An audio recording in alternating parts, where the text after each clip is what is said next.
gobyerno. And you'd never realize na all these years, binubulsa kayo ng gobyerno, pati ng mga officer ninyo. I repeat, not all congressmen are doing it. Lalong nanggagalaiti sa galit at buwisit si Rodrigo Duterte. Romualdez responded to public pronouncements made by former President Rodrigo Duterte, who had strongly insinuated that the House chief would run for president in the 2028 national elections. Regarding my personal political aspirations, I am currently committed to my role as Speaker and serving the needs of our nation. My focus is on the present responsibilities and not on future electoral possibilities. Ayon kay dating Pangulong Duterte. Kayong mga Pilipino, Romualdez, gusto tumakbong presidente, bumoto kayo, mag-experiment tayo. Ako sasabihin ko sa'yo, bumoto kayo, ikaw Romualdez, wag ka na. Ako na ang nagkampanya sa'yo ngayon. Gusto mo magpresidente? O mga Filipino people, subukan niyo si Romualdez.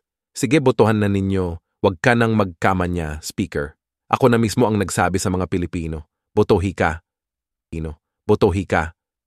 Nagsalita din si Speaker Romualdez sa naging pahayag ng dating Pangulo.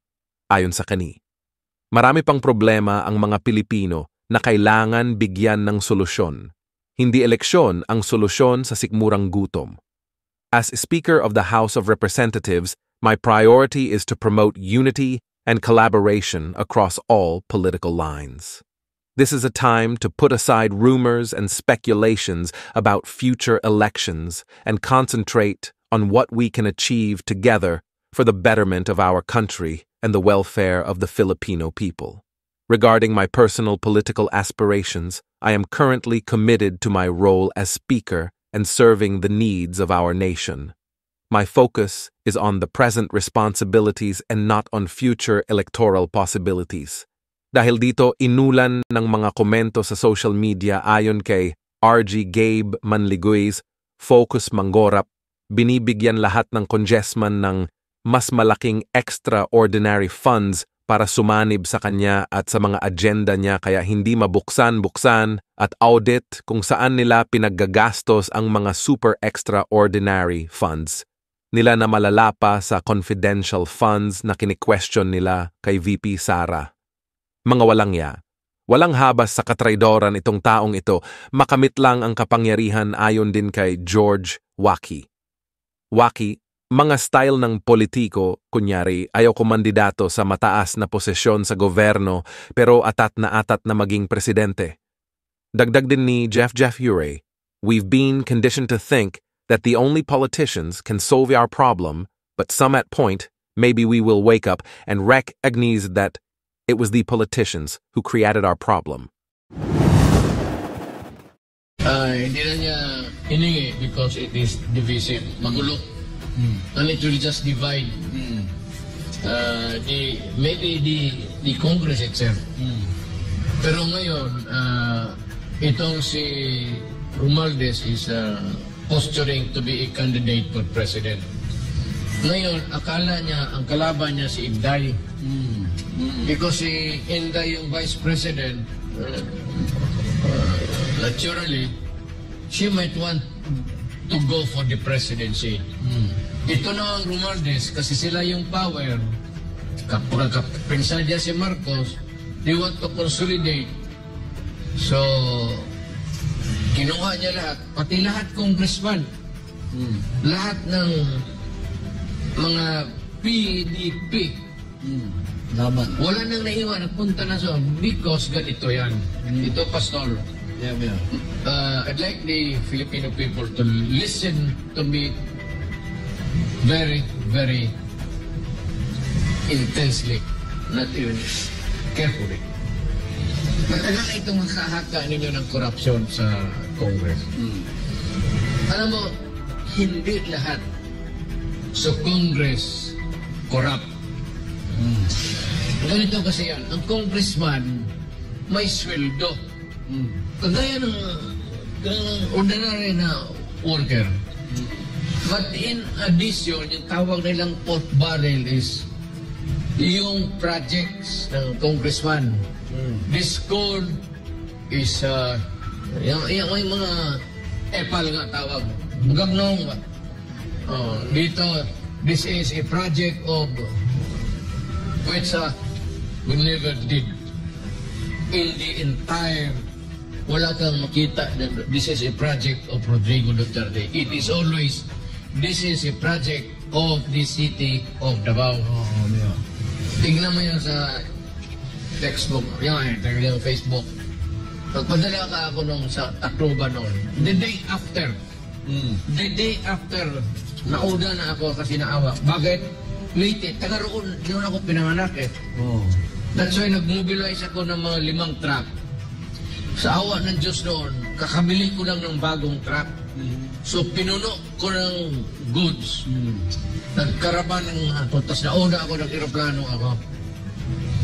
Napunta, ano ang nakalagay? Help from the people of Davao.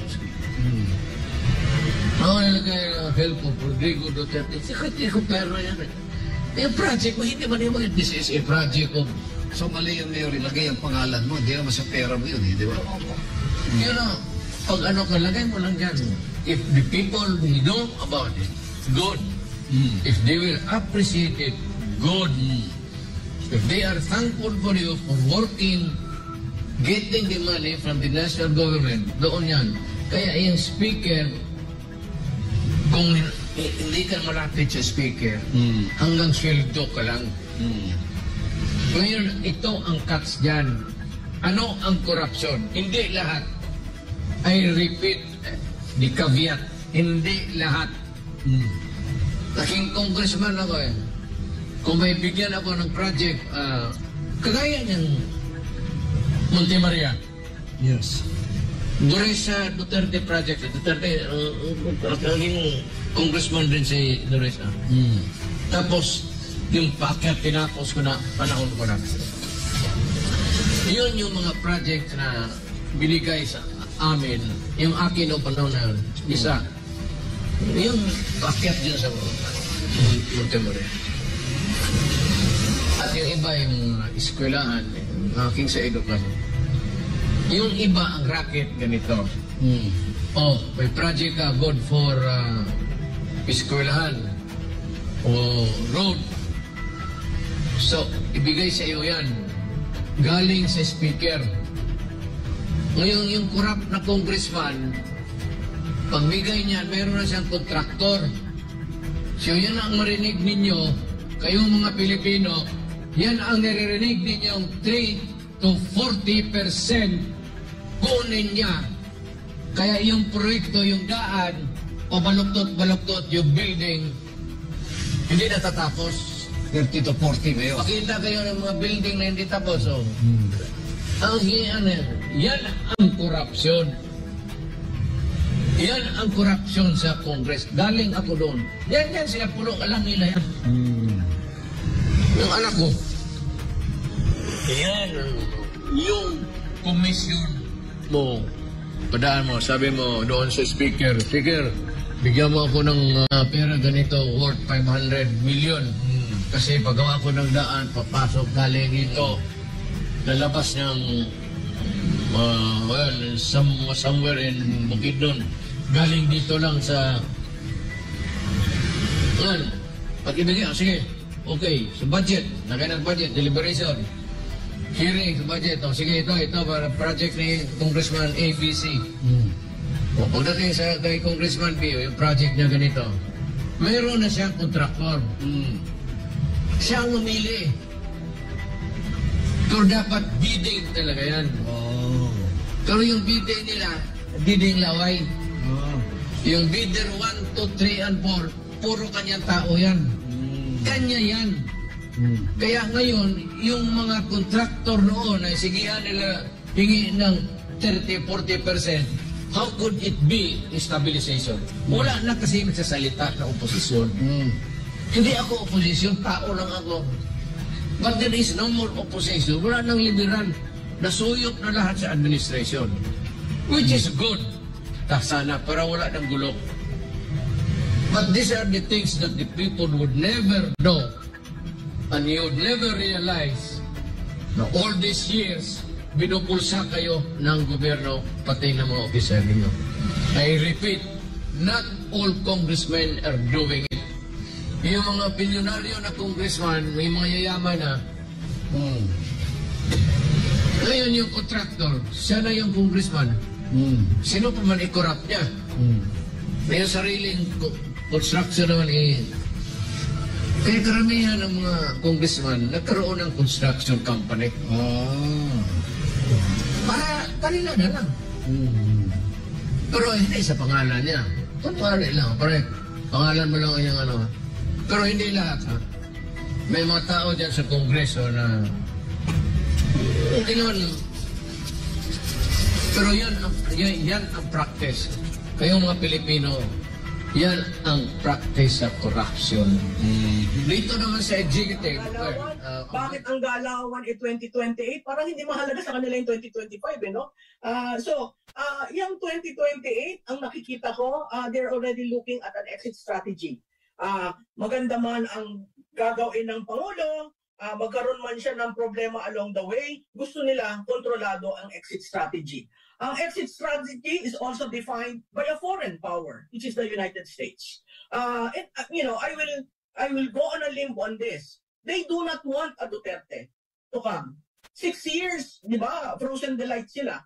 Pagdating ng 2028, gusto ba natin frozen delight sila with all the, what is happening in the West Philippine Sea and what is happening in San Francisco, ha? Makikita mo, two-faced diplomacy. Na iba ang hangin. Ang ating presidente na akala ko ba ironclad ay hindi nakakuha ng audience with President Biden. Ngayon, dun sa yung pangalawa mong tanong,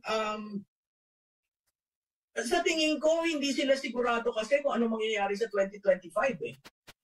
Kaya 2028 ang tinitingnan nila. Tatandaan natin sa ating kasaysayan sa politika, yung 2019 na ginawa ni dating presidente at ng kanyang anak, bago yun, hindi natin yung nakita, dalawang slate, sino ang nanalo. Noong 2022, nakita natin na hindi siya nag-oppose, ang anak kasama nung tandem, pero huwag naman nating balahurin ang kasaysayan. Ang sinasabi ng mga loyalists, kaya daw nanalo si Vice President Sara, dahil sa kanila. Tingnan po natin ang numero, no?